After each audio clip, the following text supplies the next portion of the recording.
Les 9 clés puissantes comment devancer 99% des gens, à partir d'aujourd'hui. La quête de l'excellence. Qu'est-ce qui différencie les individus ordinaires de ceux qui réussissent exceptionnellement bien dans la vie? Pourquoi certaines personnes semblent-elles toujours avancer, se développer et prospérer, tandis que d'autres stagnent? La réponse réside dans une série de stratégies, de mentalités et d'actions spécifiques que ces individus adoptent. Ces pratiques ne sont pas seulement des conseils abstraits, ce sont des clés puissantes qui peuvent être appliquées dès aujourd'hui pour transformer votre vie. Dans cette vidéo, nous allons explorer 9 clés puissantes qui, lorsqu'elles sont adoptées et appliquées, peuvent vous placer devant 99% des gens. Ces clés ne sont pas des astuces miracles ou des raccourcis, mais des principes éprouvés qui ont aidé des milliers de personnes à atteindre des sommets dans divers domaines de la vie. L'objectif est de vous fournir un cadre clair et pratique pour vous aider à commencer à mettre en œuvre ces clés dès maintenant.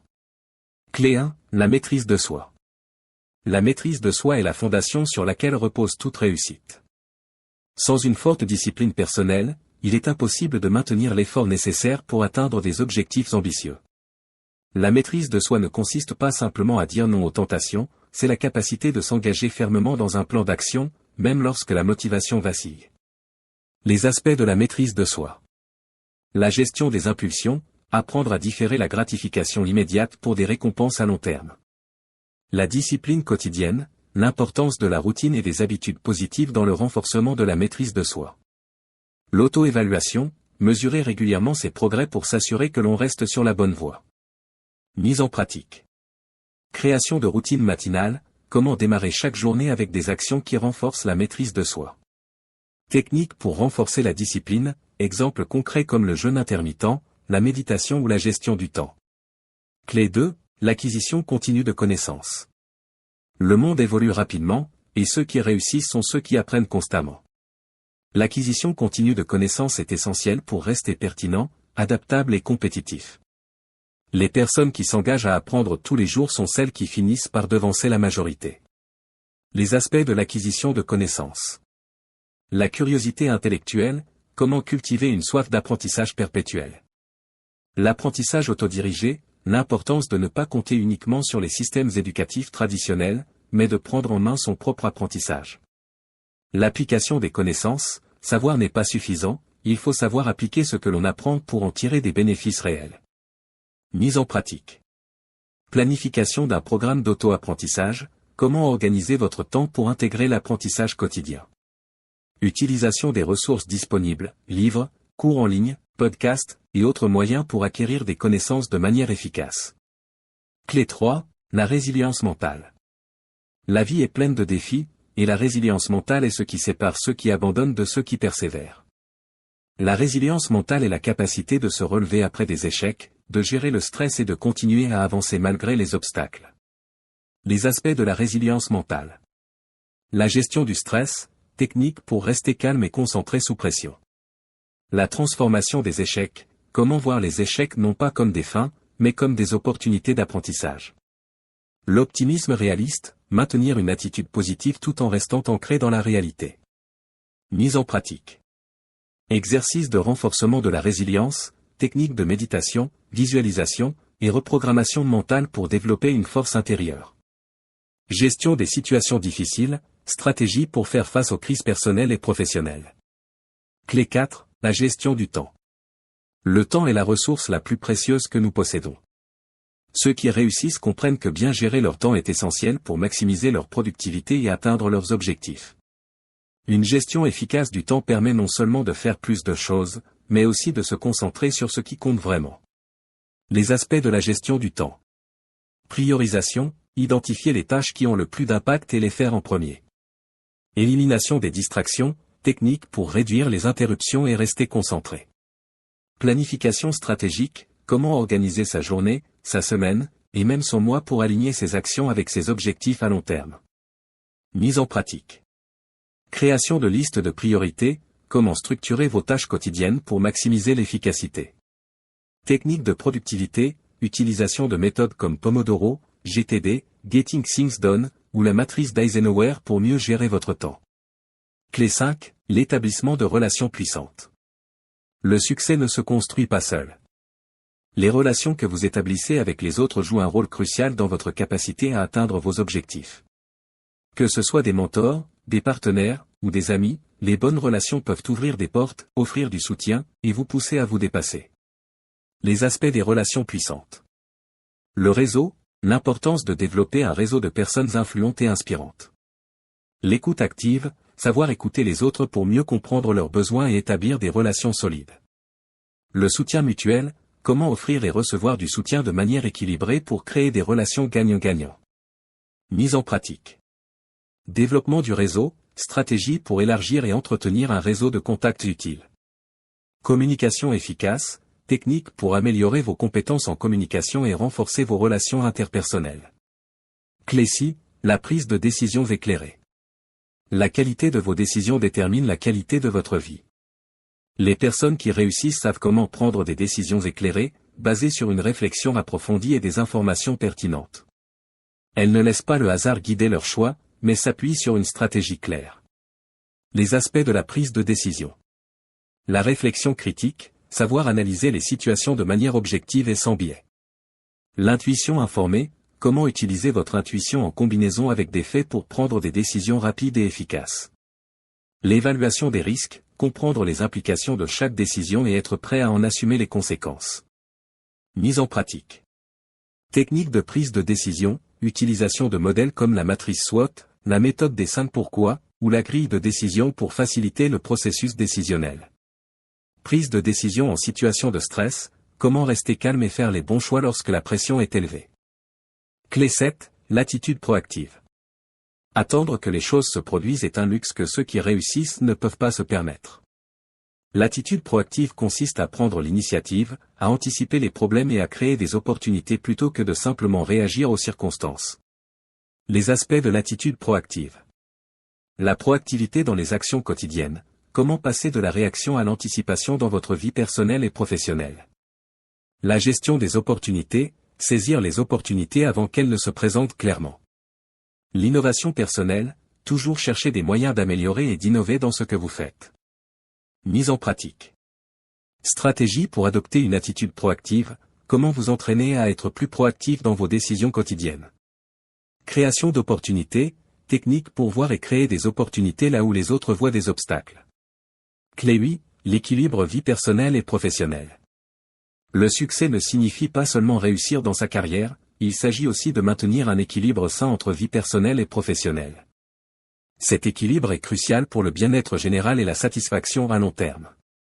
Ceux qui réussissent comprennent l'importance de consacrer du temps à leur famille, à leurs amis, et à eux-mêmes. Les aspects de l'équilibre. La gestion du temps personnel, comment s'assurer que vous accordez suffisamment de temps à vos proches et à vos loisirs. La prévention de l'épuisement, signes avant-coureurs de l'épuisement professionnel et comment l'éviter. L'importance du repos, pourquoi le sommeil, les pauses et les vacances sont essentielles pour maintenir une haute performance. Mise en pratique. Technique pour équilibrer travail et vie personnelle, comment structurer vos journées pour inclure du temps de qualité pour vous-même et vos proches. Prévention de l'épuisement, stratégie pour reconnaître les signes d'épuisement et y remédier rapidement. Clé 9, la vision à long terme. Une vision claire à long terme est ce qui guide les décisions et les actions des personnes qui réussissent. Avoir une vision ne signifie pas seulement savoir où l'on veut aller, mais aussi être capable de planifier et de persévérer pour y arriver, même lorsque la route est difficile. Les aspects de la vision à long terme. Définition d'objectifs clairs, comment définir des objectifs à long terme qui vous motivent. Planification stratégique, établir un plan d'action pour atteindre vos objectifs à long terme.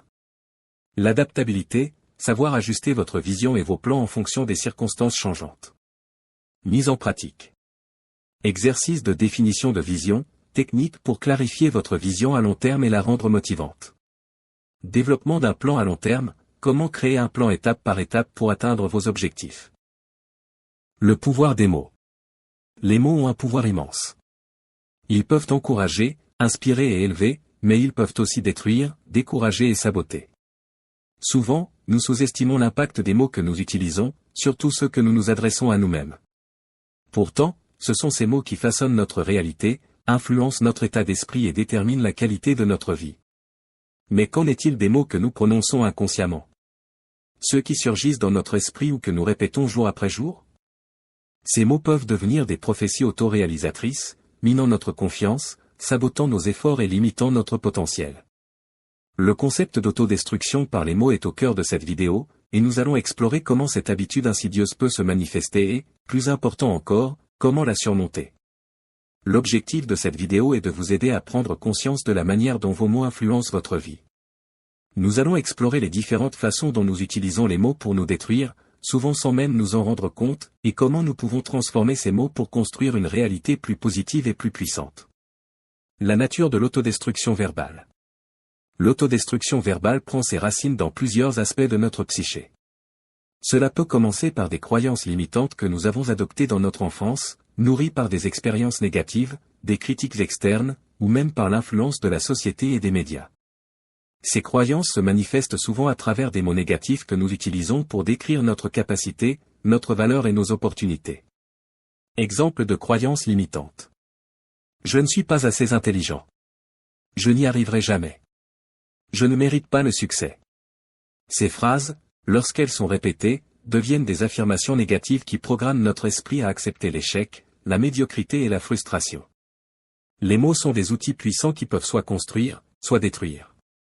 Les neurosciences ont démontré que les mots que nous utilisons déclenchent des réponses émotionnelles et physiologiques dans notre corps.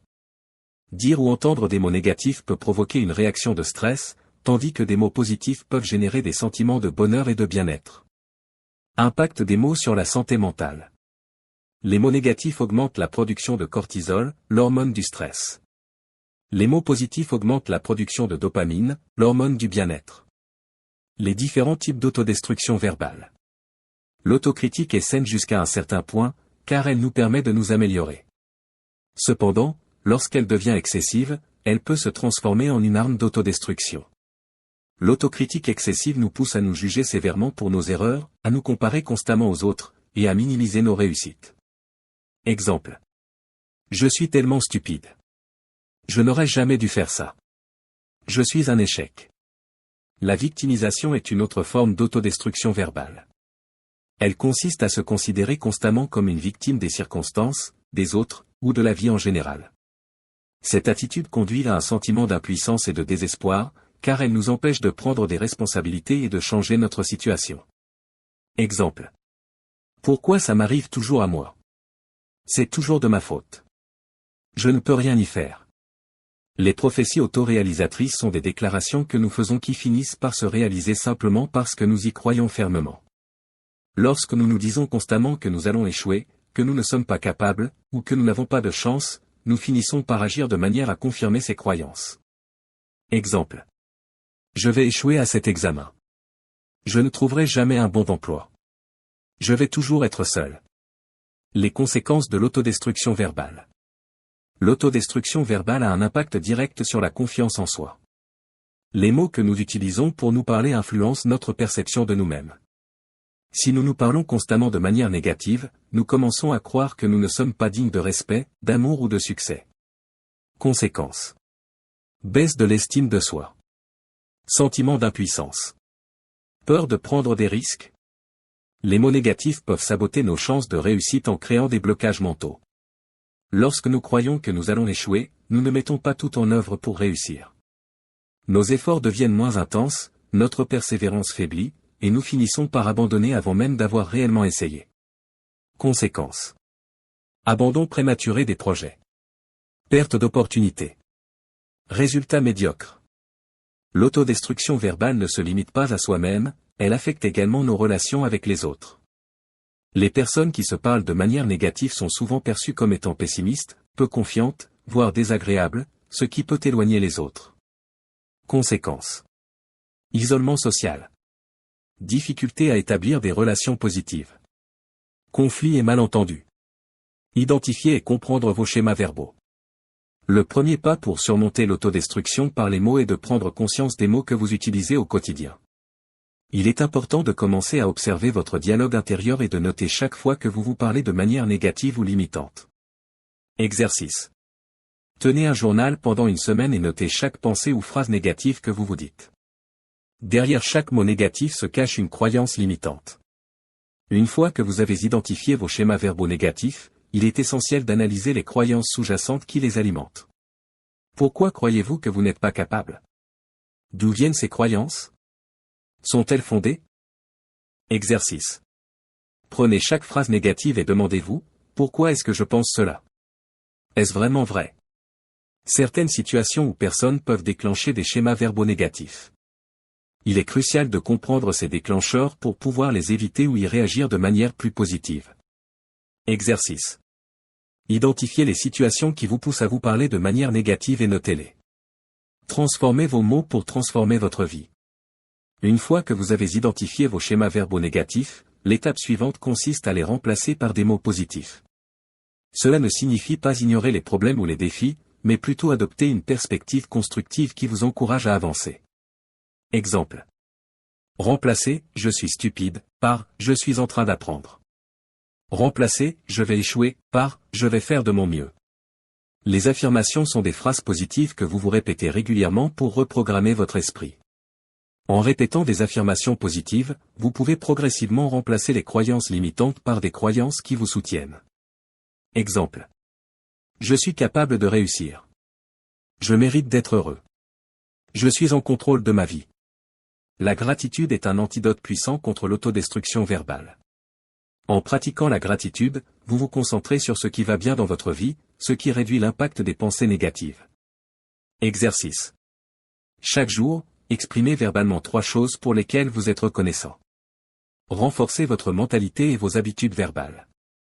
La clé pour transformer vos mots et vos croyances réside dans la répétition. Plus vous répétez des affirmations positives et plus vous vous engagez dans des pratiques verbales constructives, plus elles deviennent ancrées dans votre subconscient. Exercice. Engagez-vous à répéter vos affirmations positives chaque matin et chaque soir pendant 30 jours. Les mots que vous entendez de la part des autres ont aussi un impact sur vous. Entourez-vous de personnes positives qui vous soutiennent et vous encouragent, et évitez les influences négatives qui alimentent votre autodestruction verbale. Conseil. Identifiez les personnes dans votre vie qui sont source de positivité et passez plus de temps avec elles. Changer vos habitudes verbales ne se fera pas du jour au lendemain. Cela nécessite de la patience, de la persévérance et de l'engagement. Ne vous découragez pas si vous retombez parfois dans vos anciens schémas, l'important est de continuer à avancer. Conseil. Célébrez vos petites victoires et reconnaissez vos progrès. Conclusion, libérez-vous de l'autodestruction verbale. L'autodestruction par les mots est une réalité à laquelle nous sommes tous confrontés à un moment ou un autre de notre vie. Cependant, en prenant conscience de cette habitude et en mettant en place des stratégies pour transformer nos mots, nous pouvons libérer notre plein potentiel et créer une vie plus épanouissante. Les mots que nous utilisons pour nous parler sont les briques avec lesquelles nous construisons notre réalité. Il est donc essentiel de choisir des mots qui renforcent, élèvent et inspirent.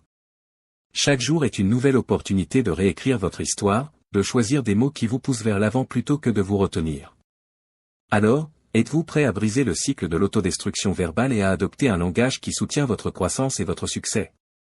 La clé est entre vos mains, ou plutôt, sur le bout de votre langue. Comment gérer les personnes difficiles? Dans cette vidéo, vous allez découvrir les stratégies et techniques qu'il faut pour gérer efficacement les personnes insupportables. N'hésitez pas de vous abonner sur notre chaîne Mataf TV pour nous encourager. Comprendre les personnes difficiles. Tout le monde a, à un moment ou à un autre, dû faire face à une personne difficile. Que ce soit au travail, en famille ou dans la vie quotidienne, les individus qui sont difficiles à gérer peuvent causer du stress, de la frustration et même compromettre notre bien-être mental. Mais que désigne-t-on exactement par « personne difficile » ? Est-il juste de qualifier quelqu'un d'idiot ou de difficile simplement parce qu'il ne correspond pas à nos attentes ou standards? Le terme « idiot » est souvent utilisé de manière péjorative pour désigner quelqu'un qui manque de jugement, qui agit de manière irrationnelle ou qui refuse de voir la réalité en face. Cependant, il est important de se rappeler que chacun a une perspective différente, influencée par son éducation, ses expériences de vie et ses croyances personnelles. Les personnes que nous considérons comme difficiles peuvent, en réalité, simplement être mal comprises ou réagir à des situations stressantes de manière que nous ne saisissons pas complètement. Dans cette vidéo, nous allons explorer différentes stratégies pour gérer les personnes que nous percevons comme difficiles ou idiotes, sans tomber dans des jugements hâtifs.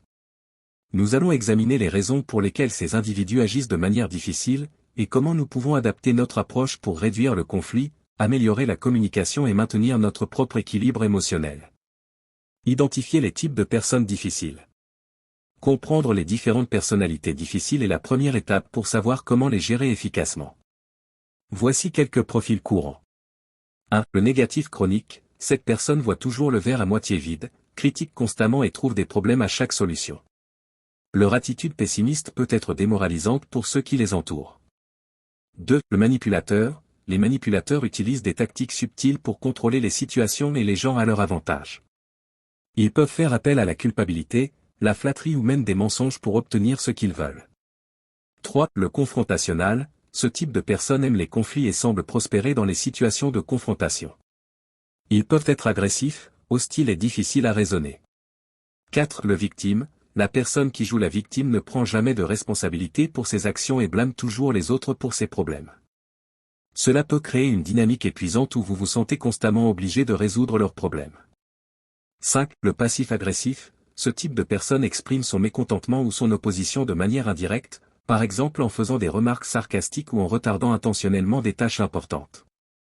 Il est crucial de comprendre que les comportements difficiles ont souvent des causes profondes.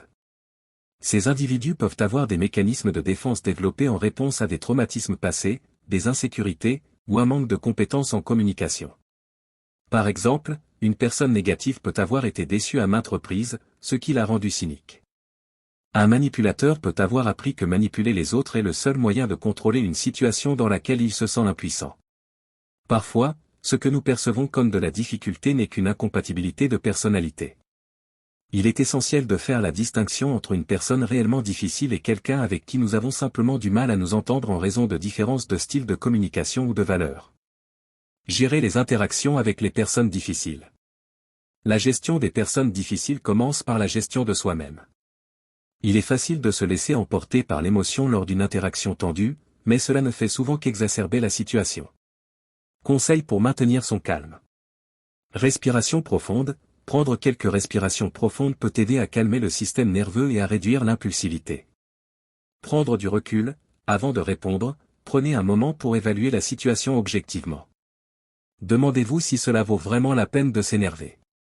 Évitez les réactions automatiques, essayez de ne pas réagir immédiatement aux provocations. Réfléchir avant de parler peut désamorcer beaucoup de tensions.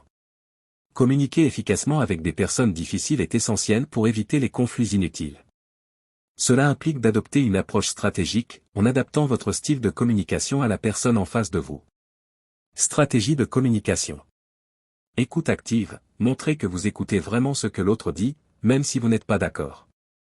Cela peut réduire les tensions et rendre l'autre personne plus réceptive à vos idées. Paraphrasez, reformulez ce que l'autre personne a dit pour montrer que vous comprenez son point de vue. Cela peut aussi clarifier les malentendus. Utilisez des « je » plutôt que des « tu », par exemple, dire « je me sens frustré quand ». Au lieu de « tu me rends frustré » peut éviter que l'autre se sente attaqué. Fixer des limites est crucial pour maintenir votre bien-être mental lorsque vous traitez avec des personnes difficiles. Cela signifie être clair sur ce que vous êtes prêt à tolérer et savoir quand il est temps de mettre fin à une conversation ou de prendre des mesures plus drastiques. Exemple de limite. Temps limité. Si une conversation devient trop tendue, indiquez que vous êtes prêt à en discuter plus tard lorsque les esprits se seront calmés. Refusez d'entrer dans le jeu. Si quelqu'un essaie de vous manipuler ou de vous entraîner dans un conflit, refusez poliment de participer. Exigez le respect, faites savoir que vous ne tolérerez pas les insultes, les cris ou les comportements irrespectueux. Stratégie spécifique pour différents types de personnes difficiles. Avec les négatifs chroniques, la meilleure stratégie est de minimiser l'impact de leur pessimisme sur vous. Ne laissez pas leur négativité influencer votre attitude. Stratégie. Redirigez la conversation, essayez de ramener la discussion sur des sujets plus neutres ou positifs. Limitez le temps d'exposition, passez moins de temps avec ces personnes si possible. Être empathique mais ferme, reconnaissez leurs sentiments, mais ne laissez pas leur négativité dominer la conversation. Les manipulateurs sont souvent très subtils dans leur approche. Ils utilisent la flatterie, la culpabilité ou la distorsion des faits pour obtenir ce qu'ils veulent. Stratégie. Reconnaître la manipulation, soyez conscient des techniques de manipulation et ne tombez pas dans le piège. Posez des questions directes, cela peut souvent déstabiliser un manipulateur et révéler ses intentions réelles. Maintenir votre position, ne cédez pas à la pression émotionnelle. Si vous avez pris une décision, tenez-vous Y. Les personnes qui aiment la confrontation peuvent être difficiles à gérer car elles sont prêtes à entrer en conflit pour obtenir ce qu'elles veulent. La clé est de ne pas entrer dans leur jeu. Stratégie. Restez calme et neutre, ne montrez pas de réaction émotionnelle forte, car cela pourrait les inciter à continuer.